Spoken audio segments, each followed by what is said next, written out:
বের করবো ইনশাআল্লাহ। তাফসীর আকারে কথা বলছি, খুব ভালো করে মিলাবেন। আমাদের জীবন যেন আজকে আল্লাহ পরিবর্তন করে দেয় কোরআনের কারণে।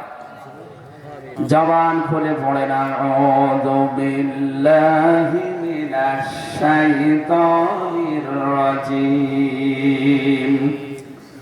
বিসমিল্লাহির রহমানির রহিম। قل ما كنت بدعا من الرسل وما أدري ما يفعل بي ولا بكم إن أتبع إلا ما يوحى إلي وما أنا إلا نذير مبين। সাদাকাল্লাহুল আযীম। সূরা আহকাফ কি বললাম? 35টা আয়াত আছে। একটা মাত্র আয়াত পড়েছি আপনাদের সামনে। ঐতিহাসিক যে প্রেক্ষাপট আছে, বিশ্বনবী মুহাম্মদ রাসূলুল্লাহ সাল্লাল্লাহু আলাইহি ওয়াসাল্লাম এই আয়াতটা নাযিল হওয়ার পর এর আগের আয়াতগুলো কোরআনে কারীম কেন্দ্রিক। কোরআন নাযিল হওয়ার পরে কাফেররা নবীজির উপরে দোষ দিয়েছিল যে এটাও বানিয়ে বলে, মুহাম্মদ এটা বানিয়েছে। আকালু আসাতিরুল আউয়ালিন তাতাবাহা ফাহিয়া তুমলা আলাইহি বুকরাতা ওয়া আসীলা। কাফেররা বলতো উনি এগুলো মানুষকে দিয়ে লিখিয়ে নিয়ে সেগুলো আমাদের সকাল সন্ধ্যা পড়ে পড়ে শোনায়। বলেন নাউযুবিল্লাহ। রব্বুল আলামিন বলেন কুল ইফতারাইতুহু ফাআলাইয়া কুল ইফতারাইতুহু ফালা তামলিকুনা লি মিনাল্লাহি শাইআ হুয়া আ'লামু বিমা তুফিদুনা ফীহি।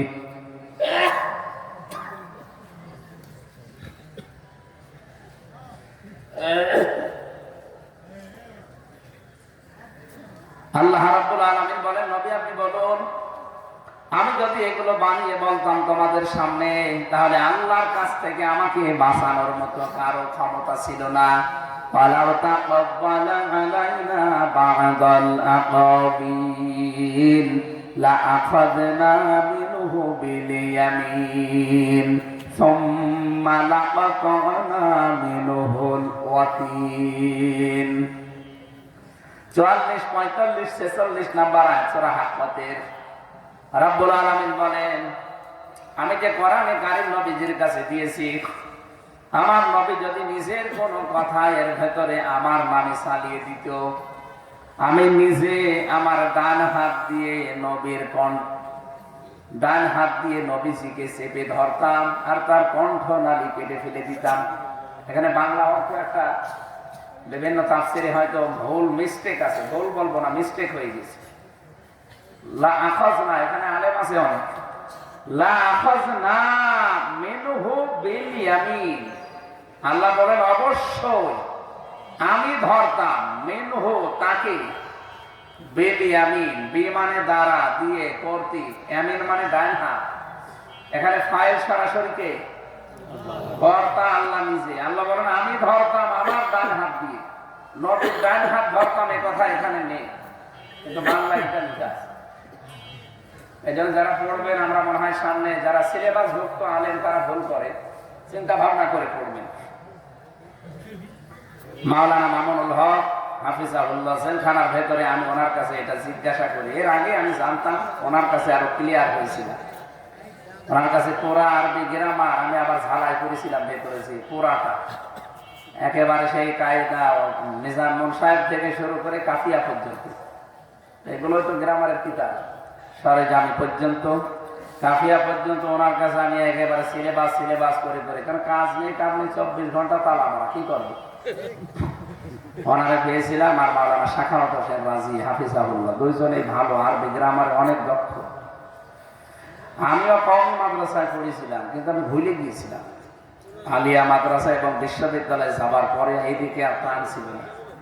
ওই দুনিয়াবি লাইনে পড়তে গিয়ে এগুলো অনেক হারিয়ে ফেলেছিলাম। পরে এই 3টা বছরে পুরা ঝালাই করে একেবারে আয়নার মতো করে দিয়েছি। আলহামদুলিল্লাহ আমার ভালো হয়েছে, কিন্তু কষ্টও হয়েছে। ভালো হয়েছে আলহামদুলিল্লাহ। এই যে লাখজ না আলেমরা একটু চিন্তা ভাবনা করে পড়তে পারেন না, ওনাদের পড়া আমাদের পড়া তো একটু পার্থক্য হওয়া দরকার।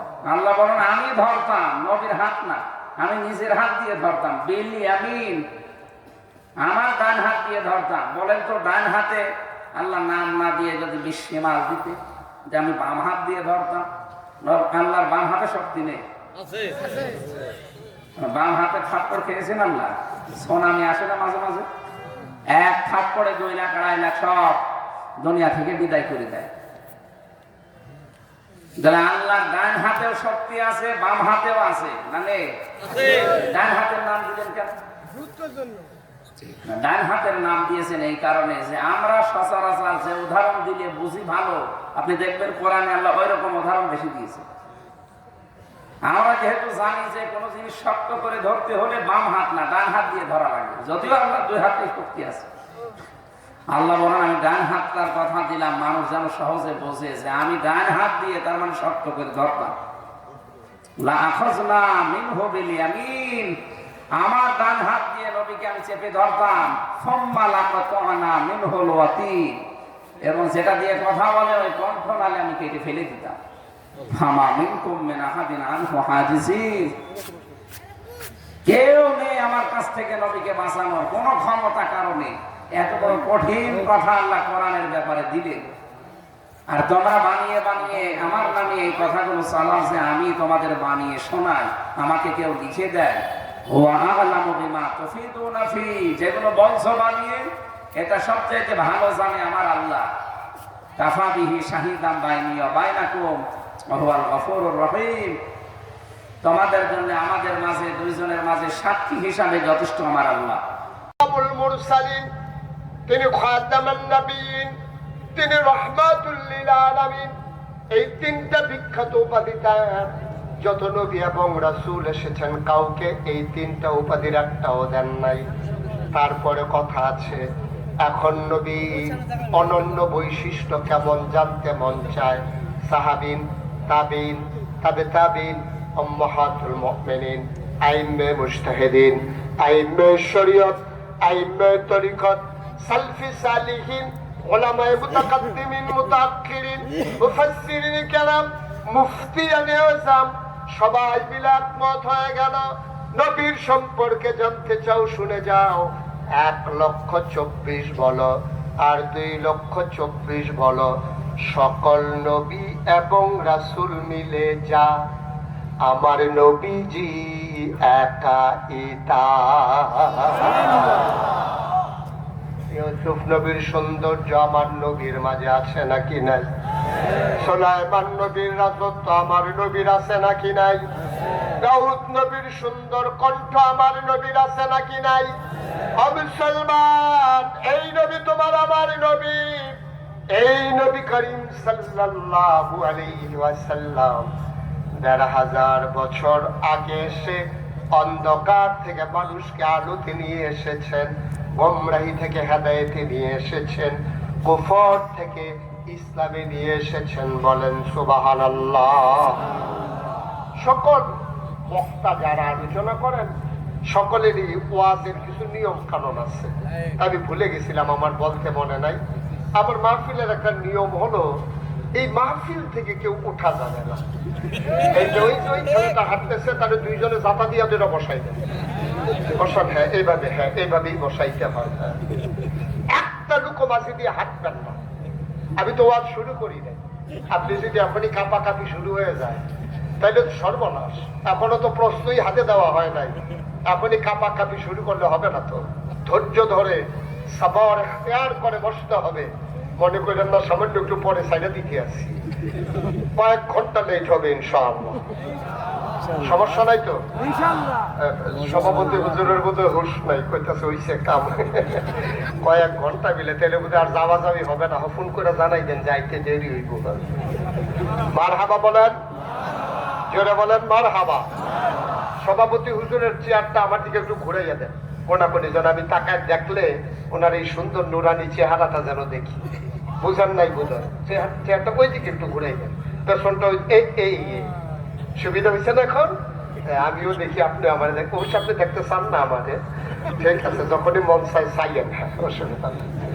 তো আমি যে বলছিলাম এটা হচ্ছে বিরাট বড় এই যে বিরাট বড় আমরা একটা পরীক্ষার হলের ভিতরে আছি, ঠিক কিনা বলেন? কাপাকাপি করা, কাপাকাপি মানে হলো উঠি করা যাবে না, চুপ করে বসে থাকতে হবে। কথা একটা মনে পড়ছে, এটা বলে ফেলবো নাকি? বললেই ফেলি না। ওই পরীক্ষার হলে যে ছেলে গেছে দিয়ে সেটা সে বসে বসে কাঁপতে আসে, সাংঘাতিক কাঁপা। ফ্লোর হইলো পাকা আর বেঞ্চ হইলো কাঠের। এখন সে যখন কাঁপতেছে, কাঁপার কারণে কাঠের বেঞ্চ ফ্লোরের ভিতরে ঠট্টর করে আওয়াজ হইতে আছে। হেডমাস্টার স্যার আওয়াজ শুনে দৌড়াইয়া গেছে, গিয়ে দেখে সে কাঁপতে আছে, টুলের আওয়াজ হইতে আছে। স্যারে কয় কাঁপো কেন? স্যার কাঁপি না স্যার। এই যে কাঁপতে আছো তুমি? জি না স্যার কাঁপি না স্যার। কাঁপবে টুল শুদ্ধ কাঁপতে আছো তুমি, কও কাঁপো না। জি না স্যার কাঁপি না। তোমার কাঁপার আওয়াজ শুনে আমি আসলাম, তুমি বলতেছো কাঁপো না, বুঝলাম না কিছু। সে এখন কাঁপা থামানোর জন্য আরেকটা বেঞ্চের উপরে হাত দিয়া বসছে। এখন বসারটাও কাঁপে, ধরারটাও কাঁপে, দুইটাই কাঁপা শুরু হয়েছে। স্যার কে আজব কাঁপা, তুমি না কাঁপতে আছো কি লেখা? কয় স্যার কাঁপা তো এখনো শুরুই হয় নাই। কয় কাঁপা শুরু হবে কখন? কয় স্যার প্রশ্নটা হাতে দিলে টার পাই কাঁপা কারে কয়। তো আসতে হলো শুরুই হয় নাই, আপনার হাঁটাহাঁটি শুরু করছেন, দোকানটা খুললেও সারতে পারছি না, আইসে কয় বাকি না। শুরু হয়েছে না, হাঁটাহাঁটি শুরু করছে। একটা লুকো নড়বেন না, দিন পতন নিস্তব্ধতার মাঝে কথা হবে ইনশাআল্লাহ। আমাকে বিরক্ত করা যাবে না। মঞ্চে যারা আছেন বলছিলাম মোবাইল গুলা বন্ধ করার জন্য, কথা শুনে না। ওনারা মনে করছে একবার কইয়া আর বোধহয় কইতো না, ওনারা ওই আন্দাজে চলতে আছে। হ্যাঁ না, এটার কথা বলি নেন, ওই যে ওনারা আছে। আমিন বলেন, জুড়ে বলেন, আর জুড়ে। আপনারা তো আসলে ওয়াজ শোনার বোধে মন মানসিকতা কম। একবার সুবহানাল্লাহ বলবে, একবার সামিয়ানা শুদ্ধ ফাটাই ফেলবেন আওয়াজ দিয়া। বলেন সুবহানাল্লাহ। এই যতক্ষণে আওয়াজ হয়েছে তাও তো সভাপতি হুজুর কইছি না, টের পাইবেন যখন হুজুরে কইবে এবার কইব, এবার বলবে ইনশাআল্লাহ। বলেন আলহামদুলিল্লাহ। বলছে বলছে, আমি সাক্ষী। বলেন মারহাবা। সেই কথাটুকু বলছিলাম, আল্লাহ তাবারক ওয়া তাআলা সেই নবী আমাদেরকে দিয়েছে। নবী কি ছোট না বড়? শুধু কি তাই? আপনি তো আল্লাহকে চিনেন নাই। আপনি আল্লাহকে চিনছেন কিছু? আপনি আল্লাহ সম্পর্কে কোনো ধারণা নাই। এই যে সামান্য একটা প্যান্ডেল করেছে, এই সামান্য প্যান্ডেলটা টানাইতে 1 2 3 4 সারি খুঁটি বসানো লাগছে। ধর্নার মাস, রশির মাঠ, কাপড়ের টানা, কত কিছুর পরে এই প্যান্ডেলটা টানানো লেগেছে। আপনি কি খেয়াল করে দেখেছেন? এই যে বিশাল একটা আকাশ আমার আল্লাহ টানাইলেন, একটাও খুঁটি নাই। সুবহানাল্লাহ বলবেন? আপনি আমার আল্লাহকে চিনেন নাই। এই বিশাল আকাশ বানালেন, একটাও খুঁটি আল্লাহ লাগান নাই। আমি মাহফিলে গিয়েছিলাম খাগড়াছড়ি, ওখানে ওই একটা পাহাড় আছে, তারে বলে আলু টিলা। ওই আলু টিলায় আমাকে উঠানো হলো। ওইখানকার যিনি এমপি, ওরা আমাকে বললেন হুজুর চলেন দেখি আসি উঁচু পাহাড়, যেখানে আকাশ গাছের মাথায় লেগে থাকে, ঘুরে ঘুরে একটু দেখবেন। আমি উঠলাম, আমাকে ধরে ওঠানো হলো। পাহাড়ের টিলায় উঠে, উঁচু মিনারায় উঠে আমি এদিক সেদিক খুঁজতেছিলাম। এমপি সাহেব আমার জিজ্ঞেস করে, হুজুর কি তালাশ করেন? আমি বললাম তালাশ করতে আসি আকাশ টানাইতে।